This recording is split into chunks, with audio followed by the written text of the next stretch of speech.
মার্কিন নৌবাহিনীর নতুন বিমানবাহী রণতরী ইউএসএস জেরাল্ড আর ফোর্ড ভূমধ্যসাগরে মোতায়েনে ভিন্ন দিকে মোড় নিচ্ছে ইরান ইসরায়েল যুদ্ধ। মার্কিন গণমাধ্যম নিউ ইয়র্ক পোস্ট জানায়, ইরান ইসরায়েল যুদ্ধে এটাই ওই অঞ্চলের সবচেয়ে বড় সামরিক পদক্ষেপ। যে কোনো সময় যুক্তরাষ্ট্র ইরানে হামলা চালাতে পারে বলে আশঙ্কা বিশ্লেষকদের। এদিকে ইরান ইসরায়েল যুদ্ধ নিয়ে রাশিয়া কোনো পক্ষের উপর সমাধান চাপিয়ে দিচ্ছে না বলে মন্তব্য করেছেন রাশিয়ান প্রেসিডেন্ট ভ্লাদিমির পুতিন। বিস্তারিত মিফতা গালিবের রিপোর্টে। ইরান ইসরায়েল যুদ্ধের অষ্টম দিনে মার্কিন নৌবাহিনীর নতুন বিমানবাহী রণতরী ইউএসএস জেরাল্ড আর ফোর্ড ভূমধ্যসাগরে মোতায়েনে ভিন্ন দিকে মোড় নিচ্ছে বলে আশঙ্কা বিশ্লেষকদের। মার্কিন গণমাধ্যম নিউ ইয়র্ক পোস্ট সিএনএনের জ্যেষ্ঠ প্রতিবেদক জেকারি কোহেনের বরাত দিয়ে এ তথ্য নিশ্চিত করে জানায়, ইরান ইসরায়েল সংঘাতের পরিপ্রেক্ষিতে এটাই ওই অঞ্চলে সবচেয়ে বড় সামরিক পদক্ষেপ হিসেবে বিবেচনা করা হচ্ছে। 1100 ফুট উচ্চতার পারমাণবিক শক্তিচালিত এই ইউএসএস জেরাল্ড আর ফোর্ড রণতরীটি আগামী সপ্তাহের মধ্যে ইউরোপের মধ্যপ্রাচ্যের কাছে পারস্য উপসাগরে থাকা জেরাল্ড ফোর্ড ইউএসএস কার্ল ভিনসনের সাথে যোগ দেওয়ার ঘোষণা দিয়েছে যুক্তরাষ্ট্র। যুক্তরাষ্ট্রের এমন সিদ্ধান্তকে ইরানে হামলা চালানোর আশঙ্কা হিসেবে দেখছেন সমর বিশ্লেষকরা।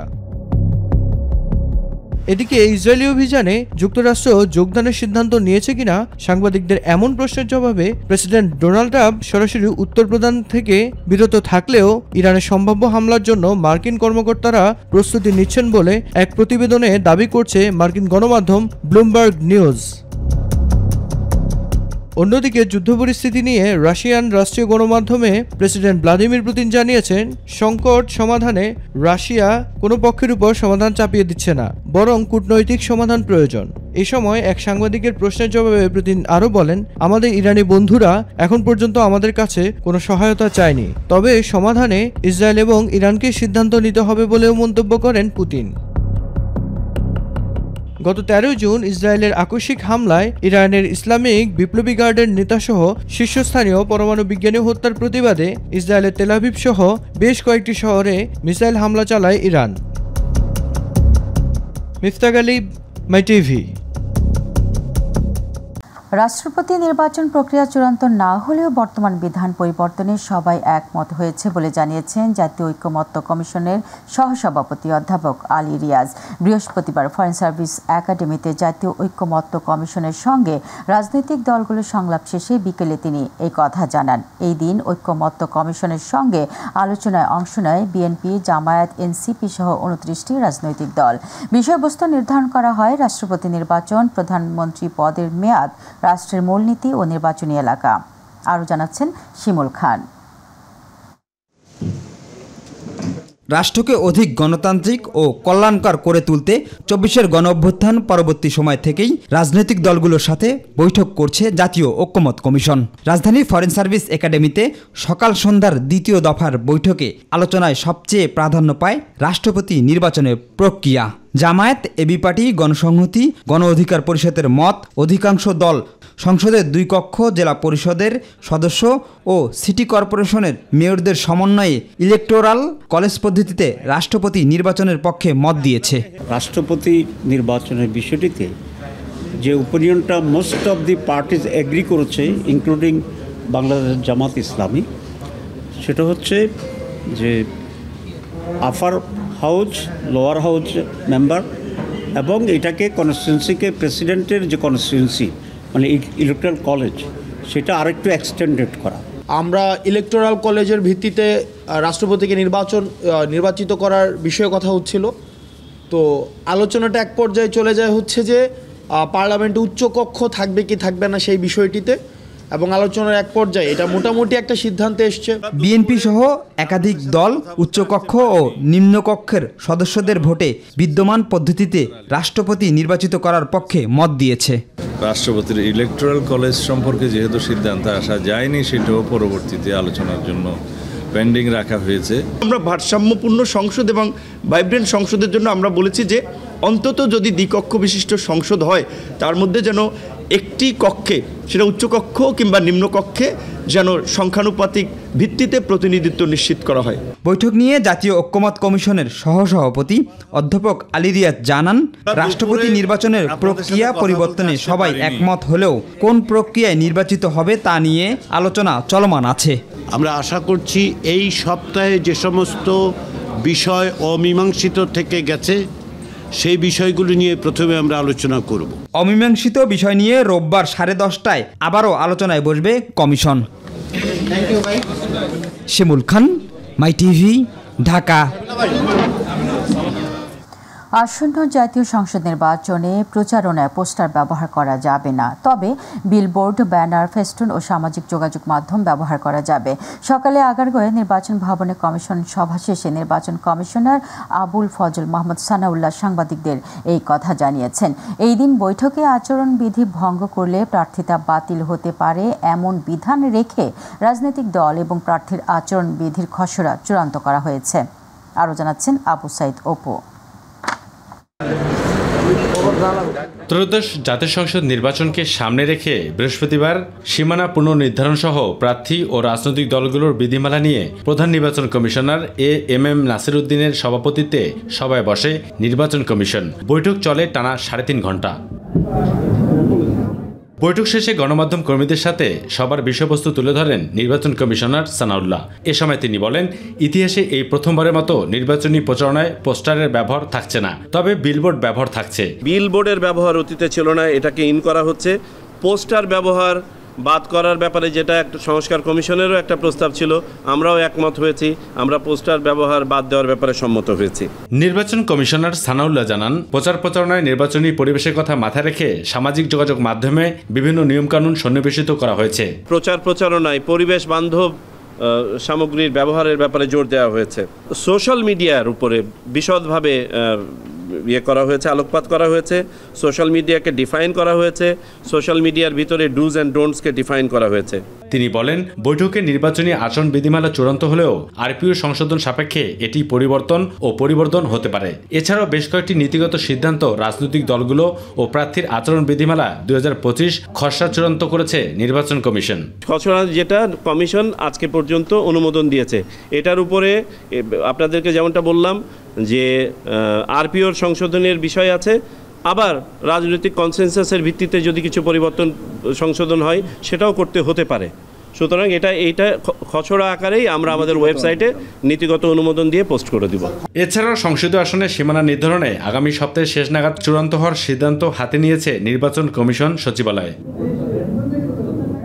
আবু সাইদ অপু, মাই টিভি, ঢাকা। নির্বাচনের বিষয়ে সরকারের পক্ষ থেকে এখনও কোনো নির্দেশনা নেই, তবে সেনাবাহিনী প্রস্তুত আছে বলে জানিয়েছেন মুখপাত্র কর্নেল মোহাম্মদ শফিকুল ইসলাম। সেনানিবাসে আয়োজিত এক সংবাদ সম্মেলনের প্রশ্নের জবাবে তিনি এই কথা জানান। এই সেনা কর্মকর্তা জানান, গত 3 সপ্তাহে সেনাবাহিনীর অভিযানে নানা অপরাধের সঙ্গে সম্পৃক্ত 996 জনকে গ্রেফতার করা হয়েছে। এর মধ্যে কয়েকজনকে তালিকাভুক্ত শীর্ষ সন্ত্রাসীও রয়েছে। SM আরিফের রিপোর্টে বিস্তারিত। সবাইকে ধন্যবাদ জানাচ্ছি। সমসাময়িক কার্যক্রম নিয়ে সেনানিবাসে সংবাদ সম্মেলন করে সেনাবাহিনী। মুখপাত্র কর্নেল মোহাম্মদ শফিকুল ইসলাম জানান, গত 3 সপ্তাহে চিহ্নিত সন্ত্রাসী সহ নানা অপরাধের সঙ্গে সম্পৃক্ত 996 জনকে গ্রেফতার করা হয়েছে। বিভিন্ন ধরনের অপরাধের সাথে সম্পৃক্ত 996 জনকে এবং এ পর্যন্ত সর্বমোট 15,262 জনকে সেনাবাহিনী গ্রেপ্তার করেছে, যাদের মধ্যে কিশোর গ্যাং, তালিকাভুক্ত অপরাধী, ডাকাত সহ অন্যান্য অপরাধী উল্লেখযোগ্য। তিনি জানান, সেনাবাহিনীর নানা উদ্যোগের কারণে ঈদযাত্রা ছিল স্বস্তির, সেই সাথে আগের তুলনায় আইন শৃঙ্খলা পরিস্থিতিও এখন অনেকটা ভালো। ঈদুল আজহার সময় চাঁদাবাজি ও অবৈধ স্থাপনা সংক্রান্ত কারণে 72 জনকে গ্রেপ্তার করা হয় এবং 14,57,000 টাকা জব্দ করা হয়। সর্বোপরি বিগত বছরের তুলনায় এবারে সড়ক দুর্ঘটনা, মৃত্যু ও গুরুতর আহতের হার অনেকাংশে হ্রাস পেয়েছে। এ সময় নির্বাচন বিষয়ে সেনাবাহিনীর অবস্থান প্রসঙ্গে প্রশ্নের উত্তর দেন এই সেনা কর্মকর্তা। অফিসিয়ালি কোনো নির্দেশনা প্রাপ্ত হয়নি, তবে সরকারের নির্দেশনা অনুযায়ী আমরা নির্বাচন সংক্রান্ত দায়িত্ব পালন করব। সীমান্তে পুশিন বিষয়ে প্রশ্নের জবাবে কর্নেল শফিকুল ইসলাম জানান, বিষয়টি নিয়ে কাজ করছেন সংশ্লিষ্টরা। সেনাবাহিনী অন্তর্ভুক্ত হওয়ার মতো বিষয় এখনো অনুভূত হয়নি বলে সেনাবাহিনী আপাতত এই বিষয়ে বিজিবি এবং কোস্টগার্ড এই বিষয়টি নিয়ে কাজ করছে। SM Arif, MyTV, Dhaka. BNP স্থায়ী কমিটির সদস্য ডক্টর মঈন খান বলেছেন, বিগত সরকার 15 বছরে ইচ্ছাকৃতভাবে শিক্ষা ব্যবস্থাকে ধ্বংস করেছে, অথচ মাত্র 3.5 বছরে জিয়াউর রহমান দেশের প্রতিটি ক্ষেত্রে উন্নয়ন করেছিলেন। ঢাকা বিশ্ববিদ্যালয়ের সিনেট ভবনে সাবেক রাষ্ট্রপতি জিয়াউর রহমানের 44তম শাহাদাত বার্ষিকী উপলক্ষে আয়োজিত সেমিনারে তিনি এই কথা বলেন। অবিশ্বাস্য ব্যাপার, মাত্র 3.5 বছর তিনি এফেক্টিভলি তিনি এই দেশের পরিচালনা দিয়েছেন, only 3 years and a half। জাতির জীবনে এমন কোন সেক্টর নাই যেখানে তার অবদান ছিল না। তিনি 3.5 বছরে যা করেছিলেন 45 বছরে আমরা সেটুকু অর্জন করতে পারিনি। ঠিক মেয়াদ অনুযায়ী নির্বাচন হবে, জনগণ যদি আমাকে রাখতে চায় আমি থাকব। তার আগে একজন মানুষ, তিনি দীর্ঘদিন সংগ্রাম করেছেন, স্বায়ত্তশাসনের জন্য সংগ্রাম করেছেন, অথচ সব দল বন্ধ করে দিলেন, সব পত্রিকা বন্ধ করে দিলেন, একদলীয় শাসন এবং পার্মানেন্ট শাসন। বাংলাদেশের জামায়াতে ইসলামের আমির ডাক্তার শফিকুর রহমানের সঙ্গে বৈঠক করেছেন জার্মানির রাষ্ট্রদূত আখিম ট্রোস্টা। জামায়াতে ইসলামের কেন্দ্রীয় কার্যালয়ে এই বৈঠকে জার্মানি এবং বাংলাদেশের মধ্যে বাণিজ্যিক ও দ্বিপক্ষীয় সম্পর্ক আরও সমৃদ্ধ এবং গতিশীল করার বিষয়ে জার্মান রাষ্ট্রদূতের সাথে আলোচনা করেন জামায়াতের আমির doctor Shafiqur Rahman.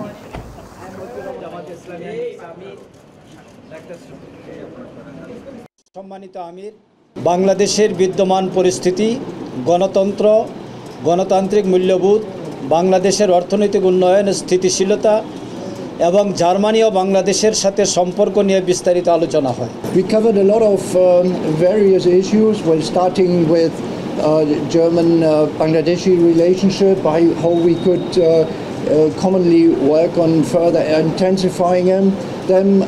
In the focus of our talks were a lot of considerations, what we could do. The hope that elections also in Bangladesh will be free, fair and participatory. ছাত্র জনতার গণ অভ্যুত্থান দিবস হিসেবে এখন থেকে 5 আগস্ট সরকারি ছুটি পালন করা হবে বলে জানিয়েছেন সংস্কৃতি বিষয়ক উপদেষ্টা মোস্তফা সরোয়ার ফারুকী। রাজধানীর ফরেন সার্ভিস একাডেমিতে এক সংবাদ সম্মেলনে তিনি এই কথা জানান। এছাড়া জুলাই গণ অভ্যুত্থান উপলক্ষে 1 জুলাই থেকে মাসব্যাপী বিশেষ কর্মসূচি পালন করা হবে। আফজাল হোসেনের রিপোর্টে বিস্তারিত। 9 জন উপদেষ্টার সাথে এক বিশেষ বৈঠক শেষে সংবাদ সম্মেলনে বক্তব্য রাখেন সংস্কৃতি বিষয়ক উপদেষ্টা মোস্তফা সরোয়ার ফারুকী এবং প্রধান উপদেষ্টার প্রেস সচিব শফিকুল আলম। এ সময় ছাত্র জনতার গণঅভ্যুত্থান দিবস হিসেবে 5 আগস্টকে সরকারি ছুটির কথা জানানো হয়। 5 আগস্ট একটা ছুটি ঘোষণা করা হবে, সেটা হচ্ছে ছাত্র জনতার অভ্যুত্থান দিবস হিসাবে পালিত হবে। এটা এবছর থেকে প্রতি বছরই পালিত হবে। এছাড়া জুলাই গণ অভ্যুত্থান উপলক্ষে আগামী 1 জুলাই থেকে 5 আগস্ট পর্যন্ত বিভিন্ন কর্মসূচি ঘোষণা করা হয়েছে বলে জানান সংস্কৃতি উপদেষ্টা। জুলাইয়ের 1 তারিখ থেকে আমাদের কর্মসূচি শুরু হবে, কিন্তু মূল ইভেন্ট কিক অফ হবে জুলাইয়ের 14 তারিখ থেকে এবং এটা চলবে 5 আগস্ট পর্যন্ত। এবং আমাদের এই কর্মসূচির মূল উদ্দেশ্যটা হচ্ছে জুলাইতে যেরকম পুরো বাংলাদেশ এক হয়েছিল, আবার সেই অনুভূতিটাকে ফিরিয়ে আনা। সংস্কৃতি উপদেষ্টা আরও জানান, রাষ্ট্রীয় মালিকানাধীন রেডিও বাংলাদেশ বেতার ও বিটিভিকে স্বায়ত্তশাসিত করার বিষয়টি বিবেচনা করছে সরকার। আছে জাস্ট রিইনফোর্স করা সেটাকে, এবং এটার জন্য। আফজাল হোসেন, মাই টিভি, ঢাকা। বিচারের স্বচ্ছতার স্বার্থে সাবেক প্রধানমন্ত্রী শেখ হাসিনার আদালত অবমাননার মামলায় একজন অ্যামিকাস কিউরি নিয়োগ দিয়েছেন আন্তর্জাতিক অপরাধের ট্রাইব্যুনাল। নিয়োগ পাওয়া অ্যামিকাস কিউরি হলেন সুপ্রিম কোর্টের সিনিয়র আইনজীবী AY মশিউজ্জামান। ট্রাইব্যুনালের চেয়ারম্যান বিচারপতি মোহাম্মদ গোলাম মুর্তজা মজুমদারের নেতৃত্বাধীন 3 সদস্যের বেঞ্চ এই আদেশ দেন। এই মামলায় সিনিয়র আইনজীবী AY মশিউজ্জামানের বক্তব্য শুনবেন ট্রাইব্যুনাল। প্রসিকিউশন বলছে, পত্রিকায় বিজ্ঞপ্তি দেওয়ার পরও হাজির হয়ে বা আইনজীবীর মাধ্যমে কোনো ব্যাখ্যা দেননি শেখ হাসিনা। এখন আইন অনুযায়ী এই দুজনের সাজা দিতে পারবেন ট্রাইব্যুনাল। ট্রাইব্যুনালে আইনের 11-4 ধারায় একটি আদালত অবমাননার প্রসিডিংস ইস্যু করার জন্য আবেদন প্রেরণ করেন। তারই প্রেক্ষিতে ট্রাইব্যুনাল তাদের বিরুদ্ধে পার্সোনাল অ্যাপিয়ারেন্স অর্থাৎ তাদের সশরীরে উপস্থিত হয়ে জবাব দেওয়ার জন্য আদেশ প্রদান করেন। 1850টি গুমের অভিযোগের মধ্যে 253টির অকাট্য প্রমাণ পেয়েছে গুম সংক্রান্ত তদন্ত কমিশন। বাকি অভিযোগগুলো তদন্ত চলছে বলে জানিয়েছেন কমিশনের সভাপতি বিচারপতি মইনুল ইসলাম চৌধুরী। সকালে গুলশানে গুম সংক্রান্ত কমিশনের সংবাদ সম্মেলনে এই কথা জানান তিনি। বিচারপতি মইনুল ইসলাম চৌধুরী বলেন, জঙ্গি বিরোধী অভিযানের নামে 2.5 শতাধিক গুম হয়েছে। তিনি আরও বলেন, বাংলাদেশিদের গুমের সাথে অনেক ভারতীয়রা জড়িত। তবে বর্তমান সরকারের ভিতরে যারা গুমের সাথে জড়িত তাদেরকে শাস্তির আওতায় আনা হবে। জিএফআই হলো আপনার ইন্টারন্যাশনাল ক্রাইমস যে ট্রাইব্যুনাল, তাকে দেওয়া হয়েছে দায়িত্ব যে কিভাবে ভিকটিমের এবং আপনার উইটনেসেসের সাক্ষীদের আপনার সিকিউরিটি এনশিওর করবে। সন্দিগ্ধ আসামি যাতে পালিয়ে না যায়, এই দুটি কারণকে বিবেচনায় রেখে সম্পূর্ণ জিনিসটা আমাদের পক্ষে চলমান অবস্থায় প্রকাশ করা সম্ভব হচ্ছে। সাহসিকতার সাথে জীবন বাজি রেখে মাদক নির্মূলে পুলিশ কাজ করছে বলে জানিয়েছেন স্বরাষ্ট্র উপদেষ্টা জাহাঙ্গীর আলম চৌধুরী। দুপুরে ঢাকা মেডিকেল কলেজ হাসপাতালের জরুরি বিভাগে রাজধানীর পল্টনে গুলিবিদ্ধ 2 পুলিশ সদস্যের শাস্তির খোঁজ নেবার পরে কথা জানান তিনি। স্বরাষ্ট্র উপদেষ্টা বলেন, আহত হয়েও মাদক কারবারি 4 জনের মধ্যে 3 জনকে গ্রেফতার করেছে পুলিশ। মাদক কারবারিদের ব্যবহৃত একটি প্রাইভেট কার, অস্ত্র ও মাদক উদ্ধার করা হয়েছে। গত 24 ঘন্টায় ডেঙ্গু আক্রান্ত হয়ে কোনো মৃত্যুর তথ্য না থাকলেও হাসপাতালে ভর্তি হয়েছেন 248 জন। স্বাস্থ্য অধিদপ্তরের হেলথ ইমার্জেন্সি অপারেশন সেন্টার ও কন্ট্রোল রুম থেকে পাঠানো এক সংবাদ বিজ্ঞপ্তিতে এই তথ্য পাওয়া গেছে। এতে বলা হয়েছে, হাসপাতালে নতুন করে ভর্তি হওয়াদের মধ্যে বরিশাল বিভাগে সর্বোচ্চ 104 জন, ঢাকা বিভাগে 18 জন, চট্টগ্রাম বিভাগে 39 জন, ঢাকা উত্তর সিটিতে 20 জন, ঢাকা দক্ষিণ সিটিতে 35 জন, রাজশাহী বিভাগে 18 জন, খুলনা বিভাগে 7 জন, ময়মনসিংহ বিভাগে 4 জন ও রংপুর বিভাগে 3 জন রয়েছেন। ডেঙ্গুতে আক্রান্ত হয়ে চলতি বছরের জানুয়ারি থেকে এখন পর্যন্ত 30 জনের মৃত্যু হয়েছে। বিএনপির ভারপ্রাপ্ত চেয়ারম্যান তারেক রহমানের স্ত্রী ডাক্তার জোবাইদা রহমানের জন্মদিন উপলক্ষে ঢাকা মেডিকেল কলেজ প্রাঙ্গণে বৃক্ষরোপণ কর্মসূচির আয়োজন করা হয়েছে। দুপুরে বিএনপির স্বাস্থ্য বিষয়ক সম্পাদক ডাক্তার রফিকুল ইসলাম প্রধান অতিথি হিসেবে উপস্থিত থেকে বনজ ও ফলজ গাছের চারা রোপণ করেন। এ সময় ড্যাবের সিনিয়র নেতৃবৃন্দ, ঢাকা মেডিকেল কলেজের চিকিৎসক ও অধ্যয়নরত শিক্ষার্থীরা উপস্থিত ছিলেন।